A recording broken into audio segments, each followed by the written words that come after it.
당신 앞에 서 있을 때 나는 단지 심리학자로서 인간의 마음 구조를 해부하는 사람이 아닙니다. 나는 인간 영혼의 시면을 오래도록 응시하며 모든 남성과 여성 속에서 대립하는 것들이 치열하게 싸우는 것을 목격한 사람으로서 이야기합니다. 그림자의 쓴맛과 계시의 빛을 맛본 사람으로서 말합니다.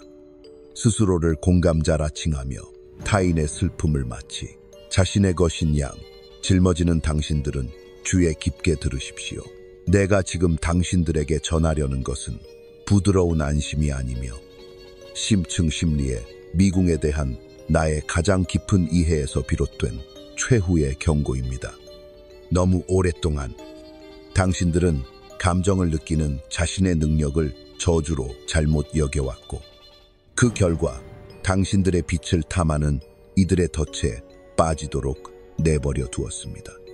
하지만 치유하는 자, 공감자는 자기 자신의 어둠과 맞서는 용기를 가질 때 영혼을 삼키는 자, 즉 나르시스트가 그들 앞에서 떨게 되는 매우 두려운 존재로 변모하게 됩니다. 공감자는 단지 부드러움에서 태어나는 것이 아닙니다. 그들은 종종 초기의 상처라는 도가니에서 만들어집니다. 그들의 생존이 한때 그것에 달려 있었기 때문에 그들은 다른 사람들의 변화하는 감정에 자신을 맞추는 법을 배웁니다. 울어도 들어주지 않는 아기, 부모의 변덕스러운 폭풍 속에서 성장하며 그들은 방 안의 모든 움직임, 모든 미세한 떨림을 주시하여 결국 자신에 대한 감각이 주위 사람들의 요구와 기대에 녹아들게 된 어린아이입니다. 공감은 단순한 미덕에 그치지 않는다. 그것은 또한 고통에 대한 적응의 잔재, 상처와도 같다. 그래서 공감 능력이 있는 사람은 세상을 다니며 보이지 않는 짐을 지고 간다. 그것은 자신의 모습을 칭송할 거울을 끝없이 찾는 나르시시스트의 자기장의 철가루처럼 이끌린다. 그러나 치유된 공감자는 더 이상 그 아이가 아니다. 치유된 공감자는 그림자, 아니마, 아니무스 및 자아의 고전적인 불꽃으로 타오르는 상징이 있는 무의식의 세계로 들어갔다. 치유된 공감자는 자신의 분노, 인정받고자 하는 갈망, 조작할 수 있는 능력을 보았다. 그들은 더 이상 순수한 빛과 같이 행동하지 않는다. 그들은 무의식의 세계로 내려가며 무의식 전체를 수용할 때 오는 숨은 힘을 발견했다. 그리고 이 지점에서 나르시시스트는 제어할 수 없는 적을 마주하게 된다. 나르시시스트는 다른 사람들이 자신의 상처를 인식하지 못할 때 번창한다. 나르시시스트는 자신을 위해 피 흘리고 그들의 착취에 굴복하는 공감자를 두려워하지 않는다.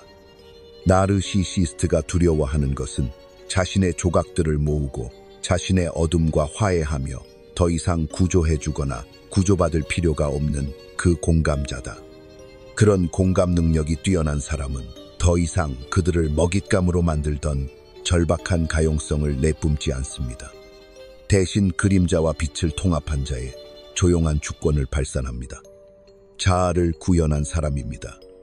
이것은 감상적인 사랑이 아니라 강력하게 차별화된 사랑입니다. 강력한 예스와 이에 못지않은 강력한 노를 말할 수 있는 사랑입니다. 이것이야말로 내가 말하건대 나르시시스트가 떨게 되는 순간입니다. 왜냐하면 그들은 이제 통합된 영혼의 요새를 뚫지 못하기 때문입니다. 모든 원형은 그림자와 빛을 모두 지니고 있다는 것을 이해해야 합니다.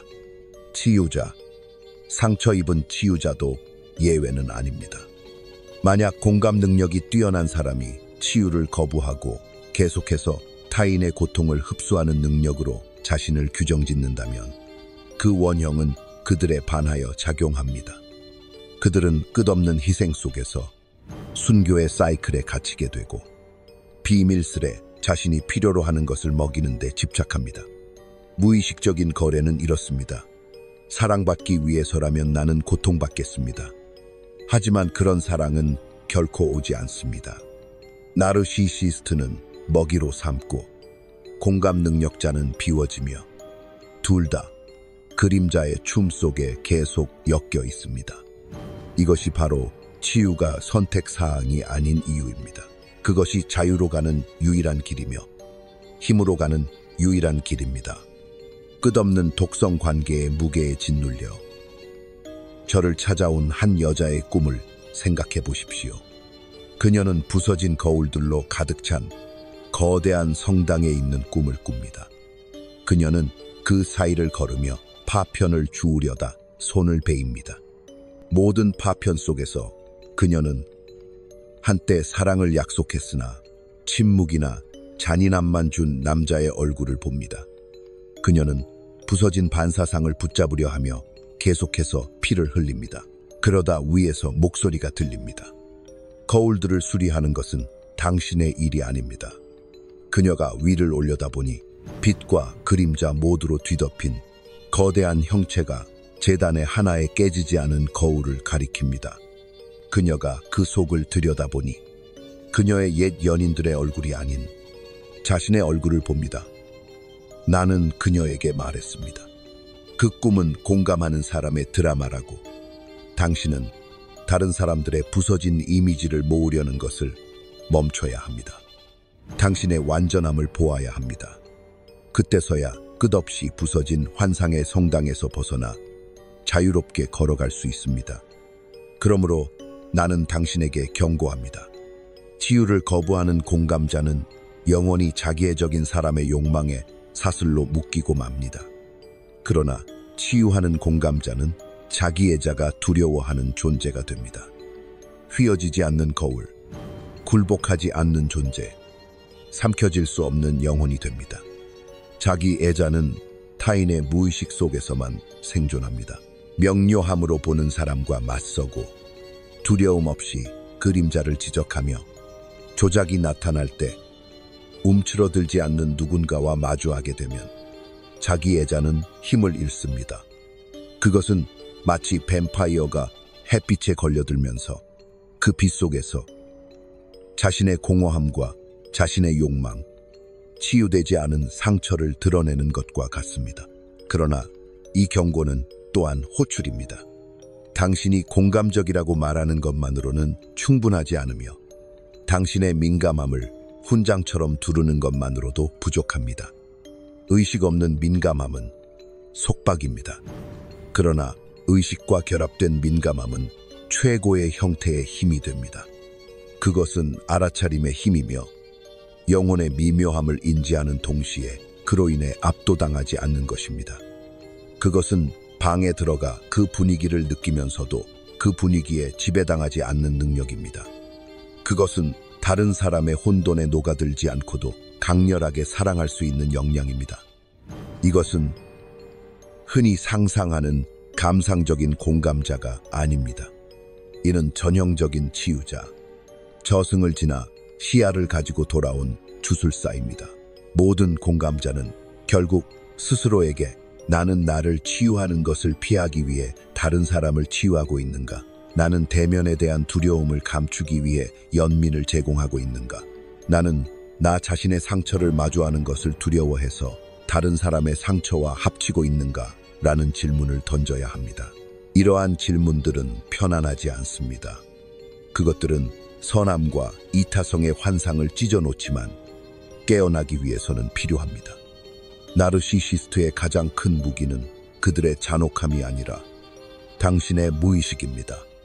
당신이 자신의 숨겨진 동기를 인식하는 순간 그들의 힘은 무너집니다. 그들이 더 이상 당신을 끌어당길 고리가 없습니다. 그 고리는 자각의 불 속에서 타버렸기 때문입니다. 이것을 제 환자들에게서 여러 번 보았습니다. 나르시시스트에 얽힌 그물 속에서 고장나고 지친 채 자신의 여정을 시작한 공감자는 깊은 내적 작업을 통해 그야말로 빛나는 존재로 다시 태어납니다. 그들은 더 이상 존재하기를 사과하지 않습니다. 그들은 더 이상 끝없이 자신을 설명하지 않습니다. 그들은 더 이상 다른 사람들의 폭풍을 흡수하지 않습니다. 듣고 느끼지만 더 이상 휘말리지 않습니다. 그들은 더 이상 구부러지지 않는 거울이 되었고 양보하지 않는 존재가 되었으며 소멸되지 않는 영혼이 되었습니다. 네, 그들은 선택합니다. 그들은 구별합니다. 그들은 사랑이 끝없는 희생이 아니라 두 온전한 존재의 조화라는 것을 압니다. 이는 자기의 자에게 두려움을 안깁니다. 왜냐하면 이는 그들이 지배할 수 없는 힘이자 악용할 수 없는 사랑이기 때문입니다. 연금술사의 원형을 떠올려 보세요. 연금술사는 본질적인 물질, 즉 납과 고통을 불에 넣어 변형시키고 금을 창조합니다. 이것이 치유하는 공감자의 임무입니다. 그들은 어린 시절의 생채기, 착취의 독, 투사의 혼란을 지혜로, 해방하는 연민으로 변환합니다. 이 금은 훔칠 수 없습니다. 그것은 내면에서 빛납니다. 그리고 다른 이들의 에너지를 소비함으로써만 번창하는 자기의 자는 그러한 금의 존재 앞에서 자신이 무력하다는 것을 깨닫습니다. 그들은 분노할 수도 있고 유혹하려 시도할 수도 있으며 그림자 속으로 숨을 수도 있지만 정복할 수는 없습니다. 왜냐하면 온전하게 된 것은 손댈 수 없기 때문입니다. 이 이야기를 들려주는 것은 여러분을 궁지로 몰려 찬양하려는 것이 아닙니다. 무한한 고통 속에서 낭만을 찾을 수는 없으며 파괴되는 것을 허락하는데 덕은 없습니다. 진정한 공감은 다른 사람의 상처를 위해 끝없이 피를 흘리려는 의지가 아니라 자신만의 상처에 맞설 용기이며 자신의 그늘을 통합하여 완전한 인간성 속에 굳건히 서는 것입니다. 그러고 나서야 비로소 당신의 선물이 신성한 것이 됩니다. 그러면 당신의 존재는 착취가 필요 없는 치유의 힘이 됩니다. 그리고 당신은 나르시시스트가 가장 두려워하는 존재가 됩니다. 그들이 통제할 수 없는 영혼, 그들이 왜곡할 수 없는 거울, 의식의 완전한 힘을 가진 존재가 됩니다. 그래서 제가 경고합니다. 감정이입자들이여, 치유하거나 삼켜지십시오. 자신의 그림자에 맞서지 않으면 타인의 그림자에 묶이게 됩니다. 자신의 조각들을 모으거나 그 누구도 감사하지 않을 타인의 조각들을 평생 수집하게 됩니다. 온전함을 선택하면 당신은 손댈 수 없는 존재가 됩니다. 그리고 이것을 기억하십시오. 개별화의 길은 편안함의 길이 아니라 해방의 길입니다. 당신이 자신의 깊이를 받아들일 때에만 나르시시스트 앞에 서서 이렇게 말할 힘을 발견할 것입니다. 여기서는 당신의 힘이 없습니다. 그 순간 당신은 제가 말하는 진실을 알게 될 것입니다. 치유하는 감정이입자는 자기 자신의 원형이 됩니다. 빛나고 난공불락이며 완전히 자유로운 존재가 됩니다. 이 깨어남의 길을 걷기 시작할 때 당신의 가장 큰 적은 나르시시스트가 아니라 옛 친숙한 상처로 돌아가고 싶어하는 당신 자신의 일부라는 것을 알게 될 것입니다. 정신은 물에 빠진 사람이 부목에 집착하듯 자신의 패턴에 집착합니다. 그 나무가 썩어 있고 그를 어디로도 데려가지 못하더라도 내면의 그림자의 속삭임을 듣게 될 것입니다. 혼자 있는 것보다는 소비되는 것이 낫다. 나의 본질을 내어주는 것이 나 자신의 공허함을 마주하는 것보다 낫다. 이것은 무의식의 속임수이다.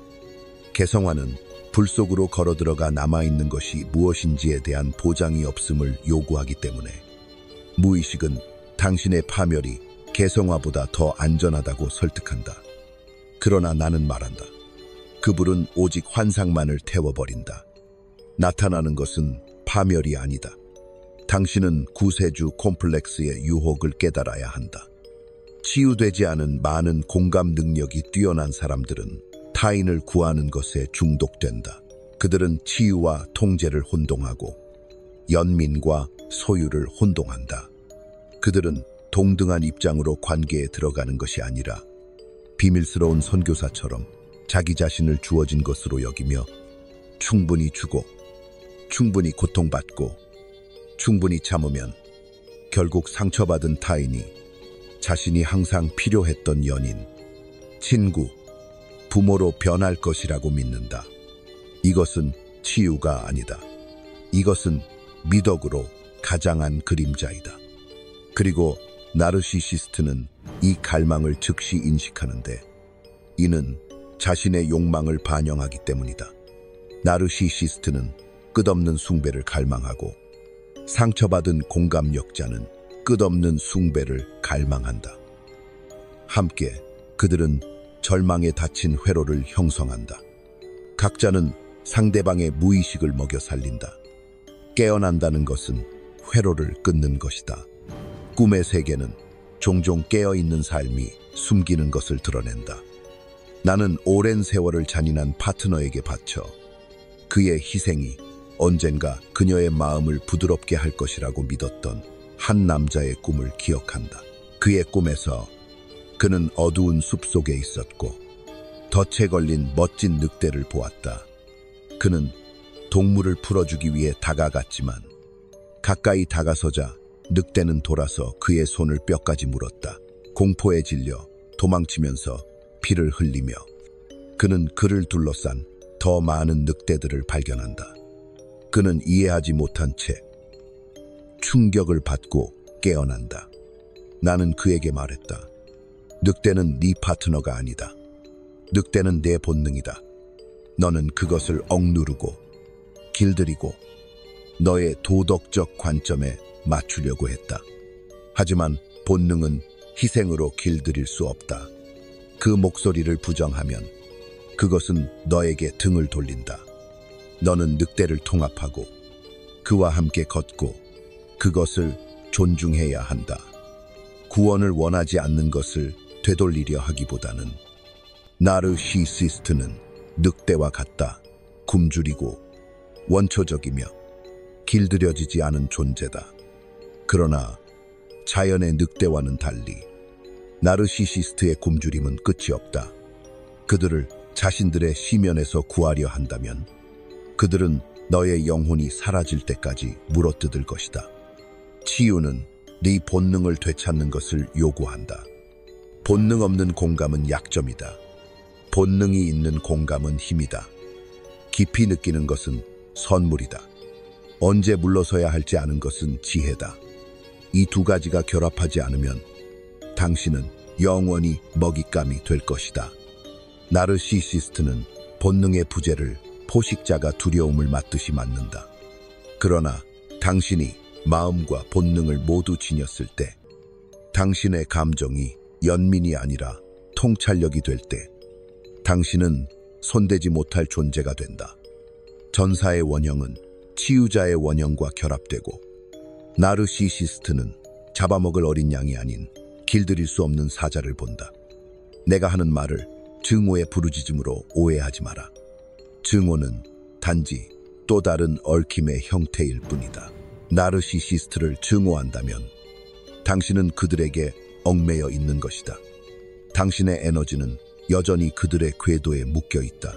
진정한 해방은 증오에서가 아니라 명확성에서 비롯된 무관심에서 온다. 당신은 그들을 보고 이해한다. 더 이상 두려워하지 않는다. 그리고 그래서 당신은 자유롭다. 나르시시스트는 당신의 심리적 우주의 중심에 있는 것에 고무된다.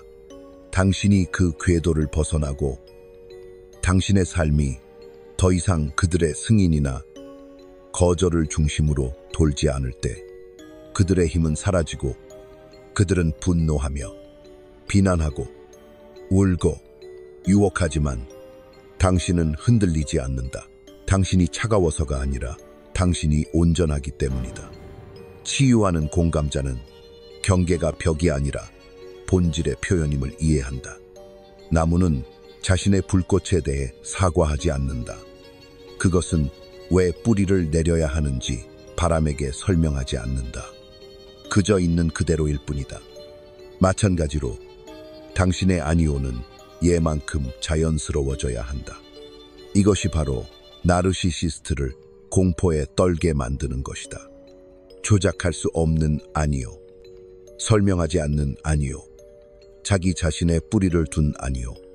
그런 아니오 앞에서 나르시시스트는 그들의 전체 전략이 무너지는 것을 느낀다. 왜냐하면 조작은 유연성을 필요로 하기 때문이다. 만약 그것이 없다면 그들은 자신의 공허함을 비추는 거울만 남게 된다. 그리고 바로 이 공허함이 그들이 가장 직면하기를 두려워하는 것이다. 공감자와 나르시시스트 둘 다를 괴롭히는 원형이 하나 있다. 그것은 탐욕스러운 어머니의 원형이다. 신화 속에서 그녀는 끝없이 먹이지만 결코 보살피지 않으며 아이를 의존 상태로 남겨두기 위해 주고 질식시키는 인물이다. 사랑의 이름으로 나르시시스트는 종종 이 원형을 무의식적으로 구현하여 다른 사람들을 끝없는 의존으로 끌어들여 잘못된 안전과 맞바꾸어 그들의 활력을 소비한다. 상처받은 공감자도 이 인물의 반영이 될 위험이 있으며 사랑과 필요를 혼동하며 다른 사람들을 끝없이 먹여 그들을 가까이 두려 한다. 이 원형에 깨어나면 양극단의 위험을 보게 된다. 진정한 사랑은 삼키지 않으며 진정한 공감은 노예로 만들지 않는다. 그것은 해방시킨다. 치유란 내부와 외부에 집어삼키는 어머니로부터 자유로워지는 것이다. 집착 없이 주고 두려움 없이 사랑하는 자아의 원형 속으로 들어가는 것이다. 개별화의 여정은 항상 외로움을 통과한다. 이것이 많은 공감 능력자들이 치유를 두려워하는 이유이다. 치유는 독성 친밀감에 익숙한 사슬에서 벗어나려는 용기를 필요로 하기 때문이다. 당신이 나르시시스트로부터 에너지를 철수하고 게임을 거부할 때 침묵의 사막을 느낄 것이다. 처음에는 견딜 수 없을 것 같다. 왜냐하면 당신은 오랜 시간 혼란 속에 살아왔기 때문에 침묵이 죽음처럼 느껴지기 때문이다. 그러나 그 속으로 들어가 침묵이 말하도록 허용하면 그것이 죽음이 아니라 성장임을 발견할 것이다. 침묵 속에서 당신 자신의 목소리가 드러난다. 고요함 속에서 자아가 빛나기 시작한다. 그리고 그것이 일어날 때 다른 사람의 필요에 의해 당신의 가치를 정의하려는 폭풍을 더 이상 찾지 않게 될 것이다. 당신은 태양이 비추듯이 흔들림 없이 당신 안에 내재된 가치를 지니게 될 것이다. 누군가 알아주든 아닐든 이것이 패러독스이다. 치유하는 공감 능력자는 더 이상 외로움을 두려워하지 않는다. 그리고 그들이 더 이상 두려워하지 않기 때문에 그들은 결코 진정으로 외롭지 않다. 그들은 모든 원형의 공동체를, 심리와 영혼의 온전함을 내면에 지니고 있다. 이것이 나르시시스트가 가장 두려워하는 것이다. 나르시시스트는 자아로부터 영원히 유배된 삶을 산다. 그들은 자신의 빈곤한 고독을 견딜 수 없다. 그것을 피하기 위해 끝없는 거울이 필요하다.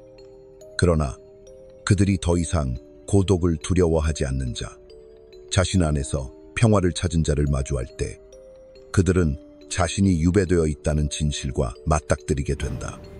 그들은 이를 견딜 수 없어 도망치거나 무너지거나 분노하지만 지배할 수는 없다. 나는 다른 환자의 꿈 이야기를 기억한다. 평생 타인을 위해 헌신하며 자신의 욕망을 주장하지 못했던 한 남자였다. 그는 고대의 문양이 새겨진 거대한 문 앞에 서 있는 꿈을 꾸었다.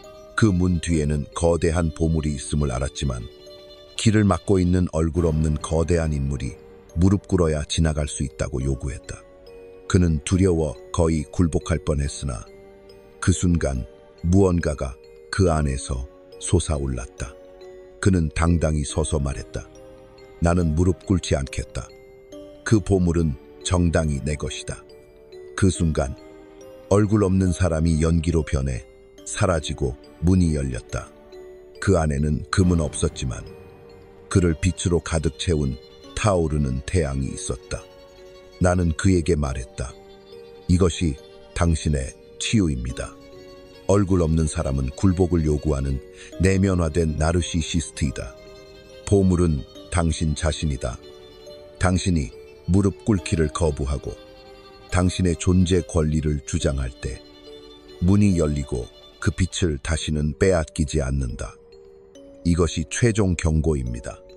당신이 치유하지 않으면 결코 열리지 않는 문 앞에 영원히 무릎을 꿇을 것이며 사랑할 수 없는 사람들을 위해 피를 흘리게 될 것이고 다른 사람들의 끝없는 욕망에 사슬로 묶이게 될 것입니다.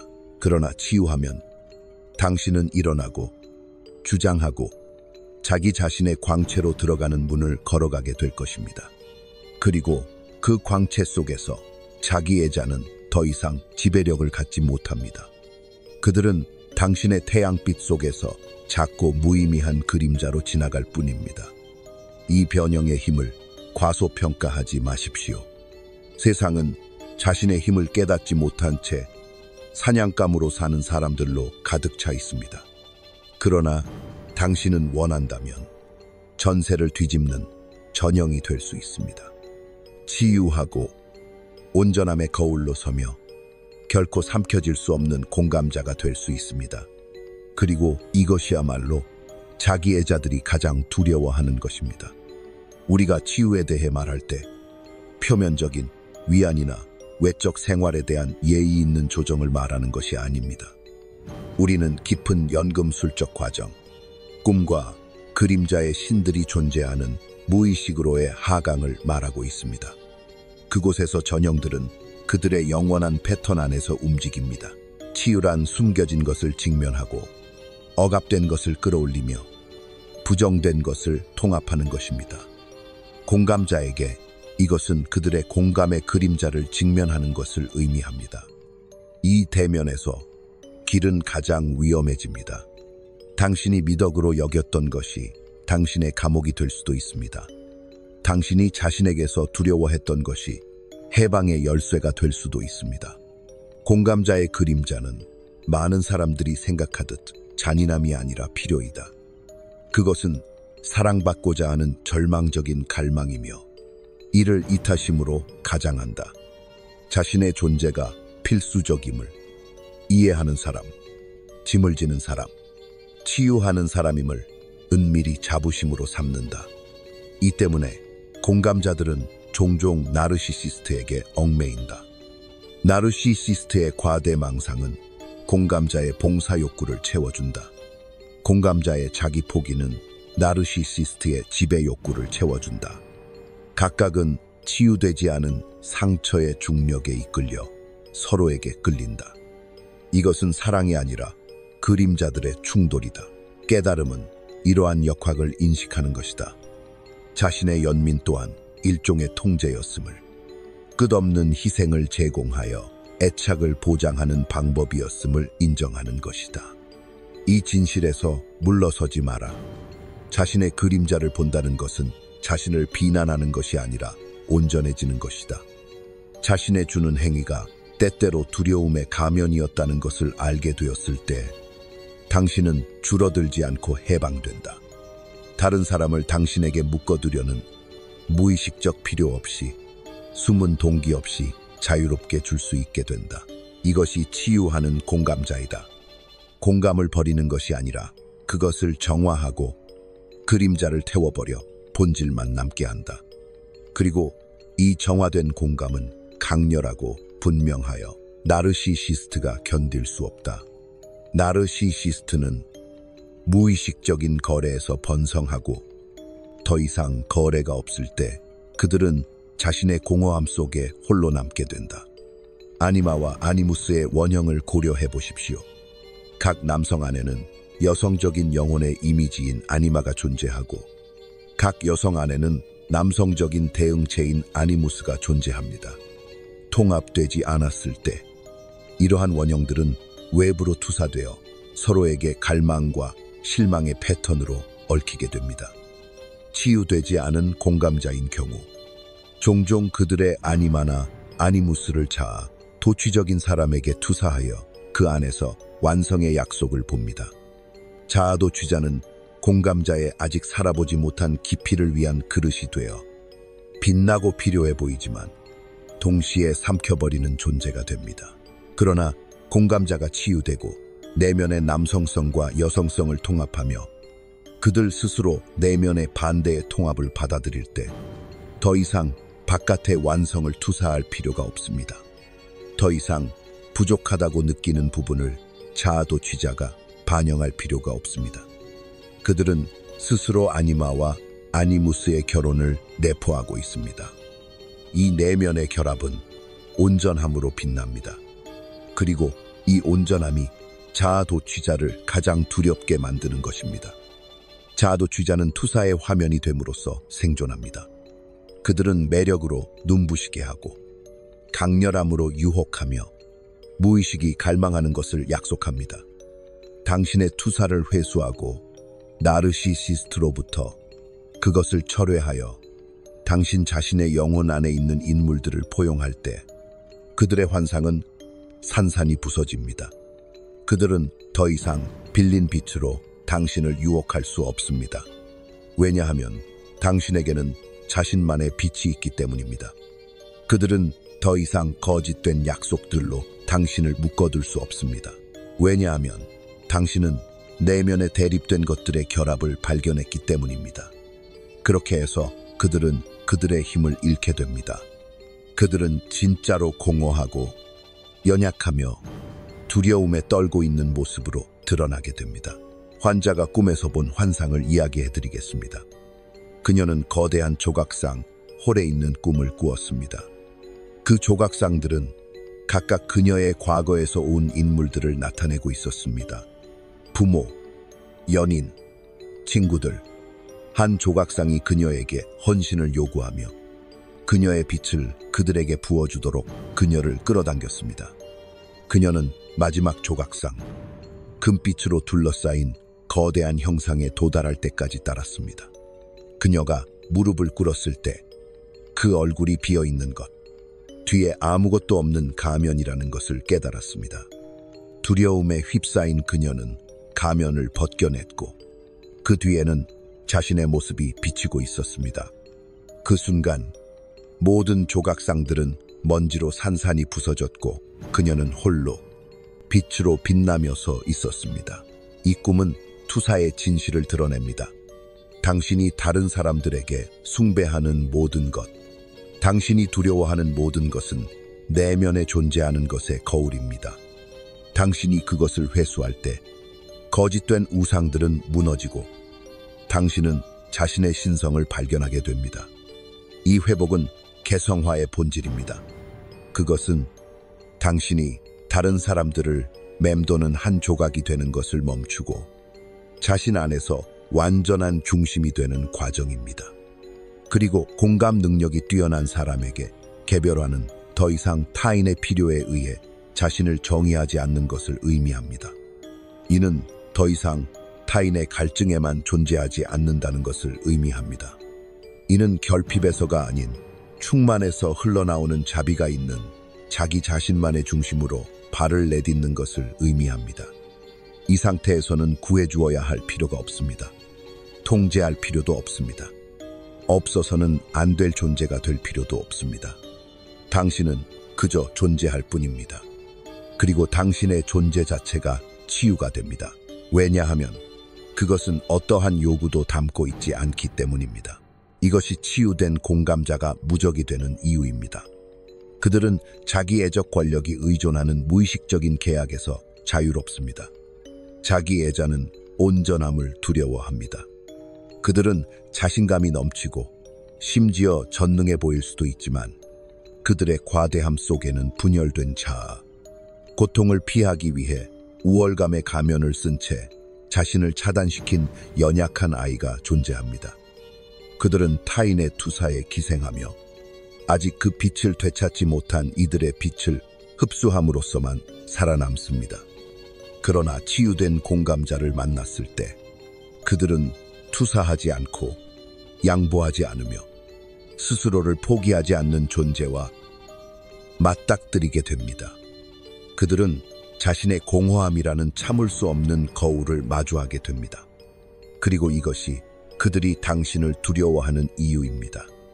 당신이 치유되면 당신은 그들이 스스로에게 부정했던 완전함을 대표하게 됩니다.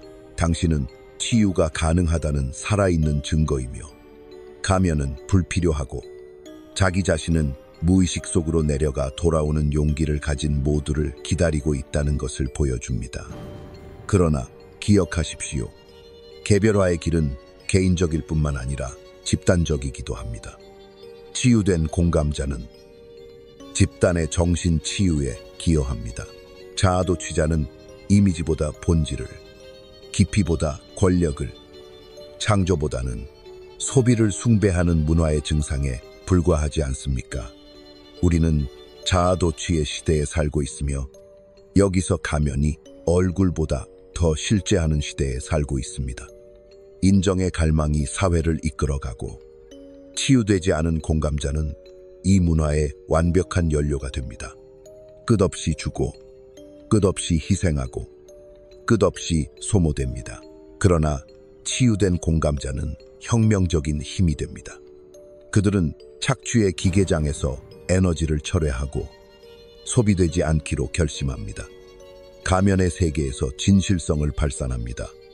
그렇게 함으로써 그들은 환상의 전체 시스템을 위협하게 됩니다. 이것이 당신의 치유가 자신을 위해서뿐만 아니라 세상을 위해서도 중요한 이유입니다. 당신이 경계를 설정할 때마다 순종에 의존하는 문화를 도전하게 됩니다. 당신이 투영을 되찾을 때마다 매혹의 기계를 약화시킵니다. 당신이 희생보다 완전함을 선택할 때마다 무엇이 가능한지를 보여주는 등대가 됩니다. 그리고 비록 나르시시스트가 당신을 두려워할 수 있지만 다른 사람들은 당신의 빛에 이끌릴 것입니다. 끝없이 주기 때문이 아니라 진실을 구현하기 때문입니다. 이것이 바로 역설입니다. 더 이상 구호가 필요하지 않다는 것을 깨달을 때 당신은 진정으로 치유됩니다. 더 이상 필요로 여겨질 필요가 없을 때 당신은 다른 사람들로 하여금 자신의 힘을 깨닫게 하는 존재가 됩니다. 그리고 이것이야말로 나르시시스트가 견딜 수 없는 것입니다. 당신의 치유가 당신뿐만 아니라 주변 사람들도 해방시키기 때문입니다. 이 길이 고난 없이 펼쳐질 것이라고 상상하지 마세요. 무의식은 변화를 저항합니다. 그림자는 유혹을 속삭일 것입니다. 오래된 상처들이 당신을 다시 부를 것입니다.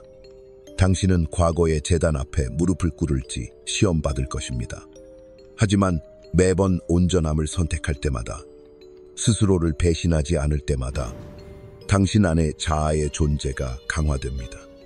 그리고 곧 오래된 사슬들은 폭력 없이 조용한 필연성으로 떨어져 나갈 것입니다. 당신은 한때 당신을 구속했던 것들을 돌아보며 그것이 어떻게 그리 강력해 보였는지 의아해할 것입니다. 사실은 나르시시스트의 힘은 결코 그들의 것이 아니었습니다. 그것은 항상 당신의 것이었고 무의식 속에서 넘겨진 것이었습니다. 당신이 그것을 되찾을 때 그들은 결코 그 힘을 가지고 있지 않았다는 것을 깨닫게 됩니다. 그렇기에 당신에게 이렇게 말하고 싶습니다. 당신의 임무는 나르시시스트와 싸우는 것이 아니라 그들을 미워하거나 심지어 변화시키려는 것도 아닙니다. 당신의 임무는 바라보고 깨어나고 통합하는 것입니다. 당신의 임무는 당신이 투영한 것을 되찾고 자신의 그림자를 받아들이고 적과 화합하며 자기의 광희 속에 서 있는 것입니다. 그리고 그렇게 할 때 나르시시스트는 당신 앞에서 무력해집니다. 더 이상 제공이 없는 곳에서 그들은 먹이를 찾을 수 없고 투영이 없는 곳에서 유혹할 수 없습니다. 자기 버림이 없는 곳에서 그들은 지배할 수 없습니다. 그들은 정오의 그림자처럼 무형이 되어 빛 속을 걷는 사람을 건드릴 수 없습니다. 이것은 마지막 경고이자 마지막 약속이기도 합니다. 치유하는 공감자는 변형의 원형이 됩니다. 고통을 금으로 바꾸는 연금술사, 연민을 힘으로 사용하는 전사, 자기를 발산하는 신비가 무의식 속에서 번성하는 모든 이들은 그러한 주체를 두려워합니다. 파괴하기 때문이 아니라 깨어나게 하기 때문에. 그리고 각성은 멈출 수 없습니다. 나르시시스트의 가장 큰 두려움은 당신이 아니라 당신이 나타내는 것입니다. 그들의 가면이 불필요하다는 증거이며 그들의 공허함과 마주할 수 있다는 것, 그들 자신의 치유가 가능하다는 것입니다. 그러나 이를 보려면 자신의 나락으로 내려가야 합니다. 대부분은 감히 시도하지 않을 것입니다. 당신은 감히 도전했습니다. 그리고 그로 인해 당신은 두렵기도 하고 동시에 자유롭습니다. 당신은 치유와 개별화 작업이 오직 개인적 안도감을 위한 고독한 업적이 아니라는 것을 이해해야 합니다. 이는 모든 통합 행위가 인류 전체에 영향을 미치는 집단 무의식에 던져지는 파문입니다. 자신의 그림자를 직면할 용기를 가진 나르시시스트의 매혹적인 끌림을 넘어설 용기를 가진 모든 공감자는 세상의 어둠 속에 있는 빛의 중심이 됩니다. 이 빛은 감상적이지 않고 순진하지 않으며 연약하지 않습니다. 이는 허락을 구하지 않고 비추며 환상을 없애버리는 의식의 빛입니다. 단지 존재함으로써 당신은 나르시시스트를 떨게 만듭니다. 당신의 치유는 그들의 가면과 그들을 낳은 문화의 거짓을 폭로합니다. 나르시시스트는 단순히 개인적 현상만은 아닙니다. 그들은 외모, 지배, 인정을 향한 끝없는 갈망에 집착하는 시대의 증상입니다. 우리 시대는 본질보다 이미지가 우세하고 성공의 연기가 영혼의 부재를 감추는 스펙타클의 시대입니다. 이런 문화에서 공감자는 끝없이 베풀면서 조용히 소모되는 것으로 칭송받으며 착취당합니다. 치유하지 않은 공감자는 공동체적 나르시시즘의 하인이 되어 자신을 영혼을 필요 없게 여기는 제도와 지도자, 이념을 위해 쏟아냅니다. 그러나 치유된 공감자는 이 기계장치에서 그들의 힘을 철회합니다. 그들은 먹히기를 거부합니다. 그들은 자신의 본질을 완전하게 유지합니다. 그리고 그렇게 함으로써 대중을 묶는 주문을 풀어낼 위협을 가합니다. 이것이 제가 이것을 마지막 경고라고 부르는 이유입니다. 치유하지 않으면 당신은 개인 생활의 나르시시스트뿐만 아니라 시대의 집단적 나르시시즘에 의해 소비될 것입니다. 당신은 먼지가 될 때까지 주며 당신의 영혼이 쇠퇴할 때에도 미덕으로 박수받을 것입니다. 그러나 치유되면 당신은 그 문화 자체가 완전히 용인할 수 없는 존재가 될 것입니다. 당신은 더 이상 그 기대에 깔끔하게 맞지 않을 것입니다. 당신은 너무나 주권적이어서 조종될 수 없고 너무 깨어있어 유혹받을 수 없으며 너무 온전하여 소비될 수 없습니다. 한마디로 당신은 위험한 존재가 될 것입니다. 위험한 것은 당신이 파괴하기 때문이 아니라 드러내기 때문입니다. 치유된 감수성이 풍부한 사람으로서 방에 들어가면 분위기가 바뀝니다. 환상 속에 사는 사람들은 자신이 보인다는 불편함을 느낍니다. 가면을 쓴 채 사는 사람들은 폭로의 떨림을 느낍니다. 그러나 진리를 갈망하는 사람들은 신선한 바람이 들어온 것처럼 안도감을 느낍니다. 당신의 존재 자체가 하나의 원형이 됩니다. 시면으로 내려가 시각을 가지고 돌아온 자의 원형. 사람들은 그것을 압니다. 그것을 이름 붙일 수 없더라도 그들은 당신이 서두르지 않고 구조하지 않는 방식에서, 녹아들지 않고 듣는 방식에서, 안개를 꿰뚫는 명확함으로 말하는 방식에서 그것을 느낍니다. 나르시시스트도 그것을 감지하며 그들의 전략이 당신의 존재 자체에 의해 무효화되기 때문에 움츠립니다. 신화는 항상 이러한 인물들을 이야기해 왔습니다. 오르페우스는 사랑하는 이를 되찾기 위해 저승에 내려갔습니다. 페르세포네는 어둠 속으로 끌려갔다가 두 세계의 여왕으로 등장했습니다. 그리스도는 다시 부활하기 전에 지옥에 내려갔습니다. 이것들은 다른 사람들의 이야기가 아닙니다. 그것들은 당신의 여정을 비추는 거울입니다. 당신은 공감자로서 유독한 얽힘의 저승에, 타인의 상처의 시면으로, 자기애에 삼키는 턱 속으로 계속해서 내려갔습니다. 그러나 이제 당신은 거기에 계속 머물지 않고 끝없이 삼켜지지 않고 돌아오도록 부름받고 있습니다. 그리고 당신의 귀 안에서 아무도 빼앗을 수 없는 무언가를 가지고 옵니다. 그것은 당신이 어둠에 맞서 싸워 살아남았다는 지식입니다. 이것이 개별화의 금입니다. 꿈에서 치유된 공감자는 종종 자아의 모습을 온화한 존재로가 아닌 빛나는 힘으로 만납니다. 때로는 타오르는 태양으로 나타나기도 합니다. 때로는 뿌리가 저승에 깊이 뻗어 있고 가지가 하늘에 닿아 있는 거대한 나무로 나타나기도 합니다. 때로는 그림자와 빛을 동시에 입고 있는 형상으로 나타나 대립된 요소를 하나로 통합하고 있습니다. 이것이 치유된 공감자의 운명입니다. 자아를 구현하고 의식과 무의식, 그림자와 빛 사이에 살아있는 다리가 되는 것입니다. 그리고 한번 이 온전함을 맛보았다면 다시는 자기애주의자의 헛된 약속에 속지 않을 것입니다. 왜냐하면 당신은 진정한 힘이 어떤 느낌인지를 알게 될 것이기 때문입니다. 그것은 지배가 아니라 통합입니다. 기억하세요. 나르시시스트는 당신의 적이 아닙니다. 그들은 자신의 상처를 부정하는 분열된 정신의 상징이자 살아있는 구현체입니다. 그들을 미워하는 것은 같은 분열에 빠지는 것입니다. 그들을 불쌍히 여기는 것은 다시 한번 자신을 얽히게 만드는 것입니다. 치유란 단순히 그들을 명료하게 보고 당신의 투사를 철회하며 당신의 힘을 되찾고 필요하다면 쓴없이 떠나는 것입니다. 나르시시스트는 치유된 공감자의 영역에서 더 이상 생존할 수 없습니다. 그들은 다른 거울을 찾기 위해 도망치거나 처음으로 자신의 공허함과 마주할 수밖에 없을 것입니다. 그 길을 선택하는 사람은 많지 않겠지만 때로는 있을 수 있습니다. 그리고 그 순간 당신의 치유는 전염성을 띱니다. 당신은 더 이상 피해자가 아니라 변화를 일으키는 주체가 됩니다. 한때 꿈 같은 상태에서 떠오른 비전을 기억합니다.